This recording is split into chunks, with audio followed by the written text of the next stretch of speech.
Selamat pagi saudara-saudara yang diberkati Tuhan, jemaat kekasih Tuhan.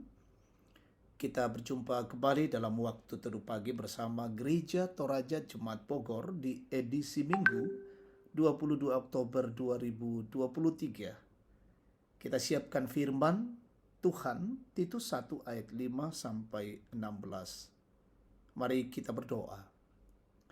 Bapa Sorgawi, kami bersyukur untuk pagi hari ini yang Tuhan karuniakan. Kami dilayakkan lagi ada di hadapan-Mu untuk menikmati persekutuan pagi dan rindu mendengarkan sabda-Mu. Kiranya Roh Kudus menolong kami dan sampaikanlah firman-Mu sehingga kami bertumbuh menjadi pelaku-pelaku kebenaran Tuhan. Bersabdalah ya Bapa, kami anak-anak-Mu siap mendengarkan firman-Mu. Ampuni dosa kami dalam nama Tuhan Yesus. Kami berdoa dan bersyukur. Amin. Titus 1 ayat 5 sampai 16. Firman berbunyi demikian. Aku telah meninggalkan engkau di Kreta dengan maksud ini, supaya engkau mengatur apa yang masih perlu diatur dan supaya engkau menetapkan penatua-penatua di setiap kota, seperti yang telah kupesankan kepadamu, yakni orang-orang yang tak bercacat, yang mempunyai hanya satu istri, yang anak-anaknya hidup beriman, dan tidak dapat dituduh karena hidup tidak senonoh atau hidup tidak tertib.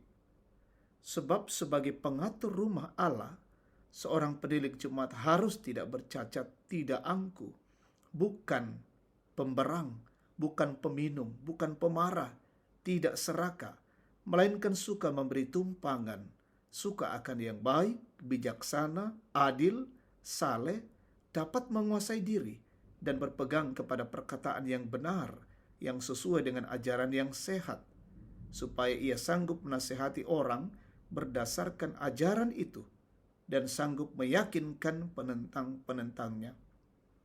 Karena sudah banyak orang hidup tidak tertib, terutama di antara mereka yang berpegang pada hukum sunat. Dengan omongan yang sia-sia mereka menyesatkan pikiran. Orang-orang semacam itu harus ditutup mulutnya, karena mereka mengacau banyak keluarga dengan mengajarkan yang tidak-tidak untuk mendapat untung yang memalukan.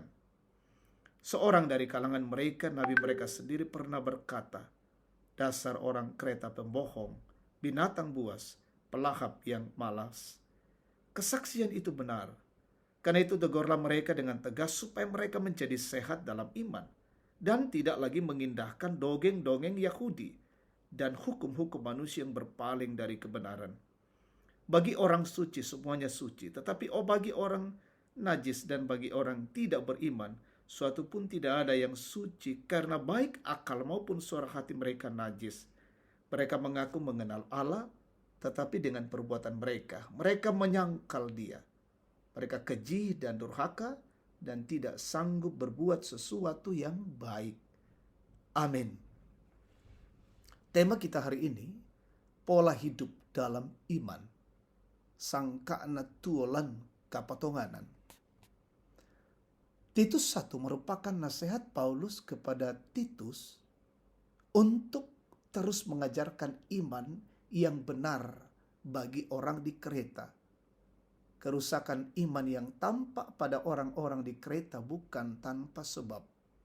Sekelompok pengajar sesat memberi ajaran sesat. Karena itu Paulus menugaskan Titus sahabatnya untuk memilih penatua-penatua yang berintegritas.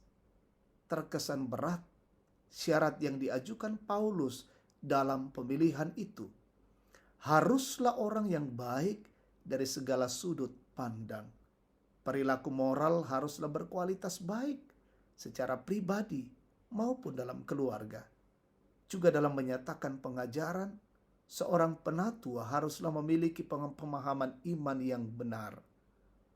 Tujuannya agar orang-orang di Kreta menerima pengajaran yang benar dalam kehidupan mereka. Dengan itu, mereka mampu menunjukkan sikap hidup yang taat kepada Allah. Dengan mudahnya mengakses aneka pengajaran. Banyak orang percaya yang merasa tidak memerlukan keteladanan. Dampaknya seperti yang terjadi di Kreta.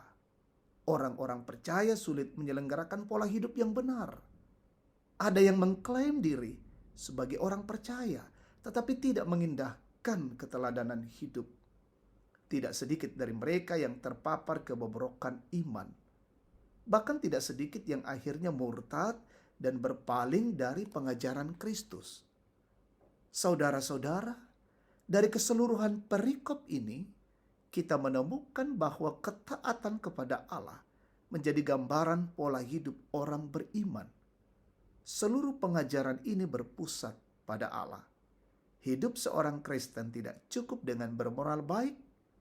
Ia harus mampu mempertahankan kesetiaan dan keutuhan keluarga, kelemah lembutan, kekudusan diri, dan keteladanan karakter.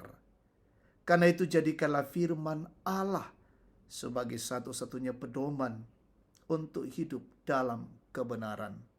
Amin. Mari kita bersama, kita bersyukur, kita berdoa. Bapa Sorgawi, kami bersyukur untuk kebenaran firman-Mu pada pagi ini. Tanamkanlah dalam hati kami kebenaran firman-Mu dan kami sungguh-sungguh menjadi pelaku-pelaku firman-Mu. Kami terus bertumbuh dalam iman dan kami mampu menjalani hidup ini dan boleh menjadi teladan bagi banyak orang.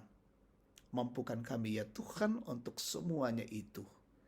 Kami mendoakan siarah hidup hari ini, kehidupan kami dalam bersekutu, dalam beribadah dalam rumah Tuhan. Layakkan kami dan gerakkan kami semua ya Bapa untuk bersekutu dan hadir dalam rumah-Mu yang kudus. Berkati yang melayani, majelis gereja, semua petugas ibadah. Kami semarak dan bersorak-sorai memuji dan menyembah Engkau ya Tuhan di hari Minggu Raya ini. Kami mendoakan pemerintah kami dari pusat hingga ke pelosok-pelosok terpencil. Peliharakan mereka semua ya Bapa. Berikan hikmat bagi mereka.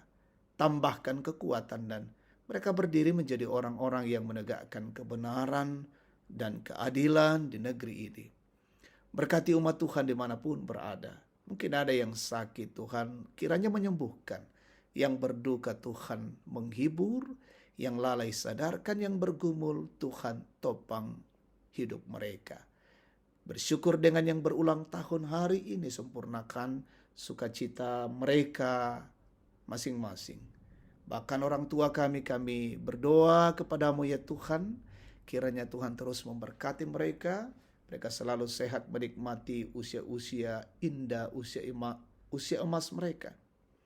Kami mendoakan saudara-saudara yang mencari pekerjaan, Tuhan karuniakan.